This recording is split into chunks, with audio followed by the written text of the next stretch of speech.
Lo dijo en la primera hora. Bien, amigos, son las 7 de la mañana con 31 minutos. Continuamos con más de A Primera Hora y lo advertíamos antes de ir a la pausa. Íbamos a estar dialogando sobre el acuerdo comercial entre Ecuador y China. Para ello ya le damos la más cordial bienvenida aquí a Daniel Legarda, exministro de la Producción. Bienvenido, buenos días y un buen 2024. Muchas gracias, Belkis. Llevo un cordial saludo también a toda la audiencia e igualmente un gran 2024 bendecido para todas las familias y para nuestro país. En su momento, yo recuerdo, ya tuvimos la oportunidad de dialogar precisamente a propósito de este acuerdo.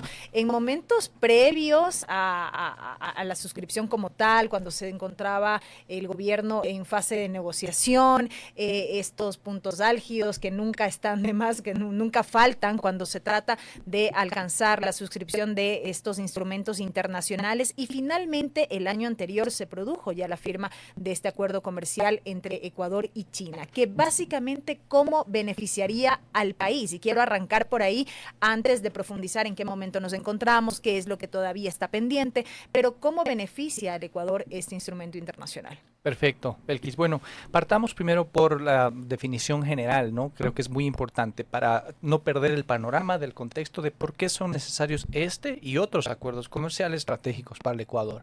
Ecuador, una economía de menos de 18 millones de habitantes, ahora lo sabemos, pensábamos que 18, no somos ni 18, es una economía pequeña en el relativo mundial y pequeña en la región también. Además, con el dólar como su moneda. Las fuentes de ingresos para nuestra economía vienen principalmente desde el lado de las exportaciones, petroleras, no petroleras, ¿no es cierto? La inversión extranjera directa para la atracción de divisas, me refiero, y las remesas por los migrantes. Lo correcto, lo más prudente para un modelo económico sostenible en el tiempo, dejar de depender tanto de la deuda, dejar de depender tanto de los ingresos petroleros, es promover justamente un modelo que esté anclado mucho más al comercio exterior y particularmente a las exportaciones no petroleras. Para ello se necesita promover fuertemente las exportaciones no petroleras, de las actuales y de las nuevas exportaciones. Y partimos de un escenario que no era tan favorable. Este análisis lo habíamos realizado al inicio de la administración, incluso antes, Belkis, en mi caso, yo fui viceministro un tiempo antes de asumir también en el gobierno anterior, pero fue con el liderazgo del expresidente Guillermo Lasso que se impulsó mucho más fuertemente, con una decisión política mucho más fuerte, en la negociación de acuerdos internacionales como la principal herramienta de promoción de exportaciones y de inserción internacional del Ecuador. ¿Por qué razón? Porque en el diagnóstico, que lo seguimos manteniendo hoy día, porque esto no es cuestión de la noche a la mañana de solventarlo, pero claro, al año 2021, digamos que fue el año base que se tomó esto, si nosotros medíamos qué porcentaje de cobertura de preferencias arancelarias, es decir, de condiciones de acceso favorables, tienen nuestros productos de exportación en el mundo, en los diferentes países del mundo, vimos que apenas un 38% están cubiertas por preferencias arancelarias. Eso quiere decir que un poquito menos de 4 de cada 10 dólares que exportamos, no en petróleo, en bienes no petroleros, un poquito menos de 4 de cada 10 dólares están cubiertas por algún tipo de seguridad, de preferencia arancelaria. Entonces compiten en mejores condiciones o en igualdad de condiciones con otros socios. Pero el restante 62% o 6.2 dólares de cada 10 que exportamos no están cubiertos. Y si comparamos esto con la región, Colombia, Perú, Costa Rica, Chile, todos los países del hemisferio prácticamente, todos están por encima del 80% de cobertura, o sea, 8 de cada 10 dólares de sus exportaciones no petroleras, no mineras, están cubiertas por preferencia. Entonces partimos de una desventaja abrumadora, ¿no? Y eso ha sido porque lamentablemente el país se ha tardado mucho entre el debate ideológico de si son buenos o no. Los acuerdos son herramientas, hay que aprovecharlas de la mejor manera, y en una economía pequeña, para alcanzar un modelo de desarrollo sostenible en el tiempo, hay que anclarse a estas herramientas. No es lo único, por supuesto, pero hay que anclarse a estas herramientas. China es uno fundamental por una razón, y ahí entro ya a los datos específicos. China se volvió desde el año 2022 nuestro principal socio comercial no petrolero. Si medimos con petróleo incluido, los Estados Unidos permanece como nuestro principal socio comercial, pero China es ya el principal socio comercial no petrolero y principal destino de las exportaciones no petroleras del país. ¿Y cuánto de ingresos precisamente nos representan las exportaciones con China? Es decir, ¿por qué es tan beneficioso con ellos? Sí, claro, el comercio bilateral, Jeff, supera, el año 2023, aunque no hay cifras todavía cerradas al año, pero se estima que el comercio supere los 11.000 millones de dólares entre export e import, ¿no? Okay. Las reexportaciones que prácticamente en su totalidad son no petroleras, superan los 5.000 millones de dólares. La cifra exacta la sabremos en unos meses más, pero superará los 5.000 millones de dólares. Por eso decía, es el principal destino de nuestras exportaciones no petroleras. Pero además el potencial de crecimiento que tenemos de mediano plazo es de alrededor de 3.000 millones de dólares adicionales. Y si a eso tomamos en cuenta la inclusión de nuevos productos de exportación, que tienen un altísimo potencial y que son cadenas en el Ecuador que pueden generar también un impacto social muy importante positivamente. Por ejemplo, es un mercado muy atractivo para productos agrícolas que normalmente son productos sensibles en las negociaciones comerciales, que en este caso no hay una sensibilidad, es más bien una oportunidad. Por ejemplo, productos lácteos. China es el principal importador mundial de productos, de alimentos procesados y frescos en general y de lácteos en particular. Entonces, sí, producen algunos lácteos, pero no les alcanza, importan muchísimo. Nosotros tenemos un problema de excedente de lácteos, se bota la leche, ¿no es cierto? Y el principal problema que tenemos es no hay el mercado suficiente.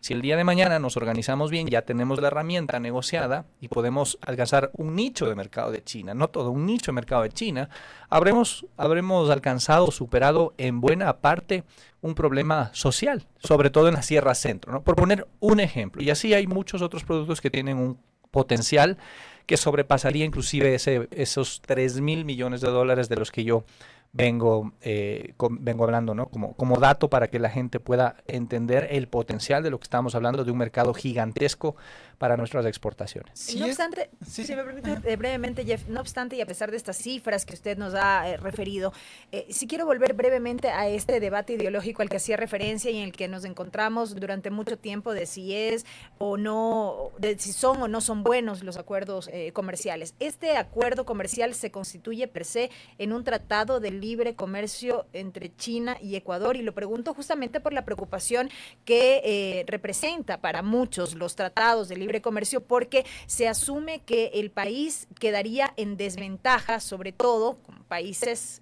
gigantes, en este caso como China. Sí, es una buena pregunta, Belkis, y de alguna forma esto ha traído algo de confusión. El nombre en realidad es lo de menos, y todos los expertos en comercio exterior, negociadores, exministros, saben esto. El nombre es lo de menos, en realidad es el contenido, es lo de menos. En este caso el nombre se llama Tratado de Libre Comercio Ecuador-China. ¿Y qué implica ese Tratado de Libre Comercio? Le voy a comparar con la Unión Europea, sí, porque es el acuerdo más reciente, grande que tenemos. El acuerdo con la Unión Europea no se llama Tratado de Libre Comercio, pero se llama Acuerdo comercial multipartes con la Unión Europea. El acuerdo con China mantiene un capítulo de acceso a mercado de bienes, que son las desgravaciones de aranceles, la negociación de las normas sanitarias y fitosanitarias o la consideración de estas normas, facilitación del comercio y también algunos temas relacionados con cooperación y comercio electrónico. En esta negociación del acuerdo con China no se ha incluido, al menos en esta etapa, no se ha incluido negociación de acceso a mercado de servicios. O sea, hablamos de telecomunicaciones, transporte, servicios médicos, servicios de energía, etcétera. No está considerado eso. No se ha considerado compras públicas, acceso a mercado de compras públicas, no se negoció. Tampoco se ha negociado protección de inversiones, protección recíproca de inversiones con inversionista Estado y un par de temas adicionales. En la Unión Europea sí, excepto inversiones, todo lo demás sí está incluido. El de la Unión Europea tiene un poco más de disciplinas que el caso de China. Pero evidentemente China es tal vez el acuerdo más importante que hemos firmado por el tamaño del mercado al que estamos accediendo, sin duda alguna.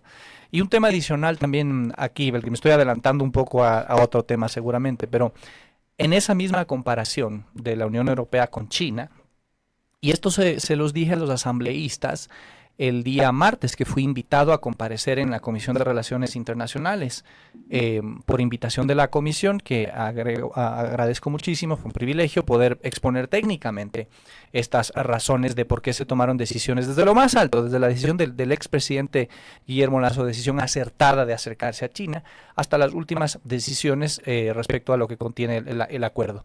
Y el resultado de la negociación, en términos solamente de bienes, demuestra de alguna forma que con China tenemos más espacio de flexibilidad, mucho más espacio de flexibilidad, más años de desgravación, más exclusiones, por mucho, que con la Unión Europea. Esto sobre todo se lo señalé a los asambleístas miembros de la bancada de la Revolución Ciudadana.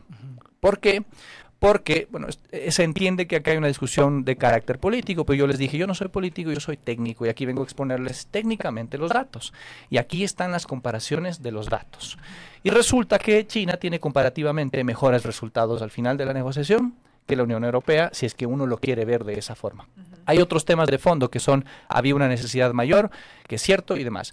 Pero solo se los puse en contraste para técnicamente sustentar el porqué. ¿Por qué? Porque habían ciertos criterios de que se negoció muy rápido, de que no se conoce y demás. Les puse al frente el resultado y resulta que el resultado es, bajo su misma óptica, mejor que el de la Unión Europea.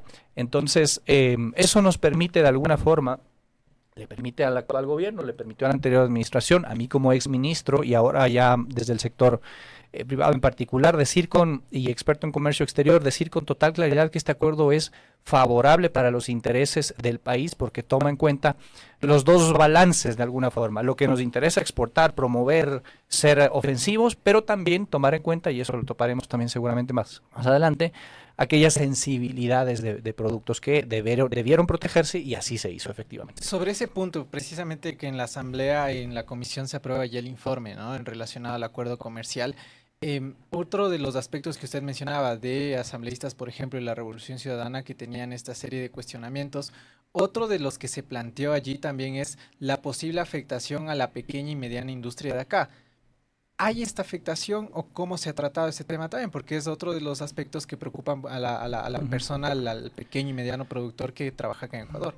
Es muy importante y creo que nuevamente por eso agradezco el haber podido comparecer en la comisión, porque yo llevé información técnica, información oficial, datos duros, no alusiones, no percepciones, que algunos de los representantes sí hicieron mención a eso. Resulta, Jeff, y esto no lo conocían algunos asambleístas, a pesar de que en la administración, al menos en la administración que mantuve yo, el exministro Julio José Prado, todos los días promovíamos esta información. A la anterior asamblea le enviamos cantidad enorme de información y demás. Algunos de los asambleístas que están también allí. Pero un dato fundamental sobre las MIPYMES es, y que, insisto, no se acordaba cuando lo conocían, hablaban mucho de la afectación a MIPYMES. Bueno, resulta que en nuestro país, hoy por hoy, 8 de cada 10 empresas que exportan en el sector no petrolero, saquemos al petróleo de lado, ¿no es cierto?, son MIPYMES, artesanos y economía popular y solidaria. 8 de cada 10, el 80% de las empresas. Y si miramos ese dato en comparación con años atrás, con el 2015 más o menos, antes eran 6, es decir, la participación de las MIPYMES en el comercio internacional y particularmente en las exportaciones ha crecido. Resulta que una herramienta como estas, al que más beneficia es justamente a las MIPYMES. Y en el caso de China, aunque el porcentaje es un poquito menor, es igualmente significativo. Estamos hablando de que un poco más del 60% de las empresas que exportan a China en la actualidad, desde Ecuador a China, son MIPYMES.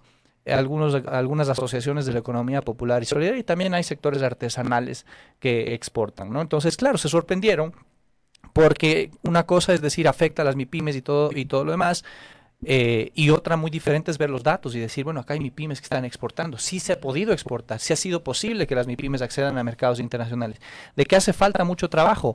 Totalmente, hace falta mucho trabajo, pero no es que no es que se afectan, no es que no hay que tomar en cuenta esos datos. Ellos son parte del tejido empresarial y sus intereses deben y han sido considerados también. Está bien que se hable de aquellos sectores que podrían tener sensibilidades y que hayan sido tomadas en cuenta esas sensibilidades. Pero hay asambleístas que se enfocan solamente en eso y pierden de vista también a aquellos que ya están en los mercados y que necesitan mejores condiciones para competir en los otros mercados, que son parte del mismo tejido empresarial, que también tienen sus legítimos intereses y que está bien, hay que considerarlos dentro de toda la ecuación. Eso es el resultado de la negociación con China, el balance entre la mayoría de los intereses de los dos lados de los actores productivos del país. Daniel, en el ánimo o en el afán de seguir clarificando los alcances de este acuerdo, yo quiero trasladarle una inquietud que nos llega a través de la interacción en redes sociales. Nos dicen, Marco Carrión, según estas cifras, entonces esto generaría más trabajo. ¿Qué pasaría con el tema de manufactura, ya que los chinos tienen tecnología y personas muy calificadas para ello? ¿Qué le responde al ciudadano? Es una excelente pregunta de Marco, mando un saludo también. Vamos al otro lado, ¿no es cierto? Porque yo he hablado de las exportaciones, ahí hay los productos tradicionales que tenemos actualmente, está camarón, banano, cacao, flores, madera, varios otros, y los nuevos productos, mencioné leche, hay también el caso de que tiene un potencial muy grande de proteínas, pollo, carne de cerdo, frutas, vegetales congelados, un potencial muy grande, ¿no? Lado ofensivo, exportaciones. Vamos al otro lado, importaciones y aquellos productos sensibles. Primero, hay que ver el mapa general de las importaciones. Igualmente, se los dice saber a los asambleístas, aunque esta cifra la vieron porque la expuso la ministra, la expusieron varios de los comparecientes. Del total de importaciones que tenemos de China cada año, que Ecuador tiene cada año, que ha crecido, porque China es un actor mundial. No solo pasa en Ecuador, China tiene mayor presencia a nivel mundial. Hoy por hoy es uno de los top 3, si no me equivoco, países de mayor comercio en el mundo. Entonces, en el caso del Ecuador, las importaciones, el 77% de las importaciones, es decir, casi 8 de cada 10 dólares que se importan desde China corresponde a materias primas, insumos, bienes de capital y algunos subproductos de combustibles que sirven para el procesamiento igualmente. Entonces, estamos hablando de que se importan camiones. ¿Para qué sirve el camión? Para tener una mejor flota para transportar productos, ¿no es cierto?, de un lado a otro. Se importa maquinaria. Por ejemplo, una maquinaria para el empaque de productos de una fábrica que está en Ecuador. Eso es bueno. Eso es bueno porque es tecnología, es un bien de capital. Se importa tecnología también. Los micrófonos por los que estamos hablando, la cámara que está ahora apuntando hacia mí también, por ejemplo, probablemente son hechos en China. Y no son un bien de lujo, son un bien que se necesita para varias actividades como una parte de los bienes de capital o de la actividad productiva en general, ¿no? Y así una serie de productos. Entonces resulta que el 77% de los productos son necesarios, vamos a ponerlo así, para la producción nacional. Y el restante 22-23% son bienes de consumo. Dentro de esos bienes de consumo hay una parte que también es necesaria para la vida diaria del país, que no son productos sensibles. Ahí están algunos de tecnología también, celulares, computadoras, los accesorios para estos equipos también, algunos medicamentos, que es importante también, ¿no es cierto? Están allí vehículos también, y hay una parte de productos en donde sí había que tener esa consideración de sensibilidad. Pero vamos achicando el pastel, ¿no es cierto? No es que nos van a inundar, no es que todos los textiles vienen de China, no es que todos los zapatos vienen de... No, vamos viendo que de total de importaciones ya sacamos del pastel el 77%. De los bienes de consumo saquemos lo que yo había mencionado de tecnología, medicamentos, vehículos, etcétera, y nos quedamos con una porción mucho más pequeña en donde había que enfocar un poco las sensibilidades. Ahí están productos textiles, calzado, cerámica, productos de línea blanca, algunos productos de tecnología, autopartes y algunos productos plásticos. Pero ya estamos hablando de un segmento mucho más pequeño de importaciones, ¿sí? Y sobre esos productos que sí necesitaban un tratamiento específico, ¿no es cierto?, un tratamiento de alguna forma diferente, distinto, se tuvo esa consideración.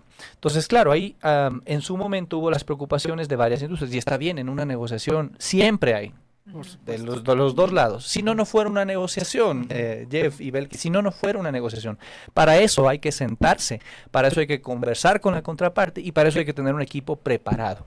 Que lo hubo, que lo hay, porque el equipo que negoció en buena parte el acuerdo con China, el de Costa Rica, el de Corea del Sur, está en el gobierno, porque no depende de un gobierno.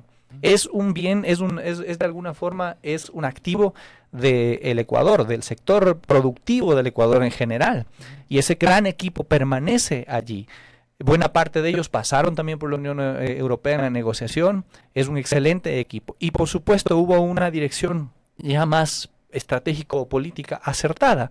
Además de mi participación, primero como viceministro y luego como ministro, la participación del exministro Julio José Prado y por supuesto del expresidente Guillermo Lasso, con una acertada decisión de haber hecho esto. Y se los dije a los asambleístas en su momento, en el 2016, en esta asamblea aprobó abrumadoramente el acuerdo comercial con la Unión Europea, que acertadamente el expresidente Rafael Correa tomó la decisión, a pesar de que tuvo muchas voces en contra, mucha gente que se opuso dentro de su propio gobierno, no con datos, sino con ideología, se opuso dentro de su gobierno a que se firme ese acuerdo. Fue una acertada decisión ir adelante. Y hoy los datos le dan la razón. Es un buen acuerdo. En el caso de China, fue una acertada decisión del expresidente Guillermo Lasso, que asimismo va a tener resultados positivos para el país. Y por una razón, y doy otro dato también aquí, Jeff y Belkis. En su momento se hizo también todo el respaldo técnico con números, modelos estadísticos y demás, con soporte de algunas organizaciones internacionales. Y estos datos se los mostré también a los asambleístas, sobre todo a los asambleístas de la bancada de la Revolución Ciudadana, porque les puse la comparación de lo que en su momento se estimó que el acuerdo con la Unión Europea podía aportar al crecimiento del PIB y podía aportar al crecimiento de las exportaciones.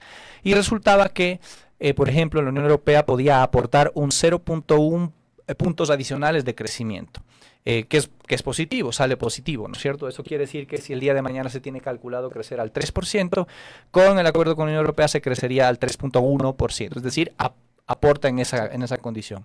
Con China resulta que esto es 5 veces mayor. Es decir, bajo la misma comparación, bajo la misma técnica, si es que el día de mañana se tiene proyectado crecer 3%, con el acuerdo con China se crecería 3.5%. El impacto es 5 veces mayor. Y en el caso de las exportaciones, el impacto es de 6 a 7 veces mayor. Daniel, y sobre ese punto, lo aprobado, el texto, el informe aprobado por la comisión, sin duda tú has planteado pues todos estos aspectos positivos. ¿Hay algo que de lo que ya se aprobó en la comisión te ha faltado dentro de lo que tú has podido ver? Es decir, algo que te haya faltado dentro de este texto. No, yo creo que el debate en la comisión ha sido muy bien llevado. Yo felicité a la comisión, a su presidente, al asambleísta Jonathan Parra también, porque se permitió a todas las voces participar, voces a favor, también voces en contra, porque es legítimo y está muy bien. Pero claro, si vamos a venir, hay que venir con datos, sustentos, ¿no? Con todo lo demás. Hacía un recuento porque yo hice un seguimiento de todas las intervenciones, insisto, muy amplias, muy bien llevadas de varios sectores de la sociedad. Y más o menos en el balance nos daban como 14 intervenciones positivas y 4 intervenciones negativas, sin contar las de las instituciones de gobierno y sin contar la mía, les había dicho los asambleístas también, porque alguien podría considerar un sesgo de exautoridad.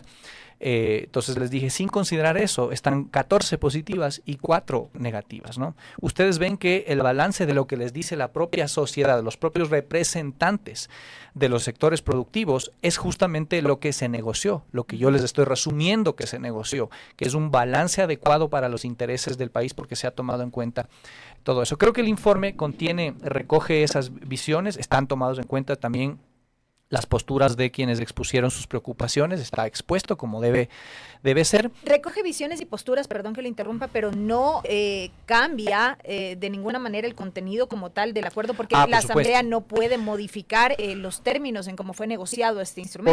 Por supuesto. La Asamblea solo tiene la potestad de poder aprobarlo o rechazarlo. Correcto. Y esperamos que haya una aprobación. En este caso, el informe fue aprobado con 6 votos favorables y 3 abstenciones. Y esperamos que el Pleno de la Asamblea Nacional pueda también ratificar esto por todas las consideraciones que se han realizado sobre el balance. Insisto, el balance es favorable para los intereses de el Ecuador. Y más allá de esto, pasando a esto, que la parte política creo que está clara, lo que corresponde ahora es el tratamiento en el Pleno de la Asamblea Nacional. Luego hay un proceso interno de notificación al presidente, la Cancillería tiene que hacer a su vez una nota verbal y el intercambio de las notas diplomáticas con la respectiva conclusión de los procesos internos y después la entrada en vigencia del acuerdo en 90 días, que si todo sigue su curso se esperaría que hacia el final del primer semestre, inicios del segundo semestre del año, podría estar iniciando el acuerdo, si todo sigue su curso, que esperamos pueda ser efectivamente así, ¿no? Y eso nos lleva a el siguiente también planteamiento, que es muy importante, ya pasando de la parte política más a la parte empresarial productiva, que es muy importante para las empresas, para los gremios productivos, para los artesanos, para los pequeños productores, poder enterarse más. Hay herramientas de información que están puestas desde el día 1 en las páginas web oficiales del Ministerio. Pero poco a poco se ha ido desarrollando más también información respecto a qué contiene el acuerdo, cómo se puede aprovechar de mejor manera las herramientas como tal. Y acá es muy importante que puedan estar informadas para planificar también, ¿no es cierto? Ver las oportunidades de negocios que existen allí. Particularmente nos interesa aquellas de exportación, pero en general las de poder tener un mayor comercio con China y que las oportunidades de inversión allí generen el empleo que se espera que también pueda generar. Daniel, usted nos ha recapitulado un poco el tratamiento aquí en Ecuador. Lo que debe ocurrir en la Asamblea, el informe debe ser conocido por el Pleno, aprobado, y nos ha dado unos plazos tentativos para que entre en vigencia. Pero ¿qué pasa del otro lado? ¿Qué pasa con el procedimiento a seguir por parte de China? China tiene un procedimiento algo similar, cada país tiene sus contrastes aquí y sus procesos propiamente. China debía pasar primero por el Consejo de Gobierno, entendemos, al menos en la última fase que estuve como autoridad, que ya se había cumplido ese proceso para que posteriormente sea ratificado igualmente en el Congreso, ¿no? En el Parlamento chino en este caso. Según la información, los tiempos más o menos son lo mismo.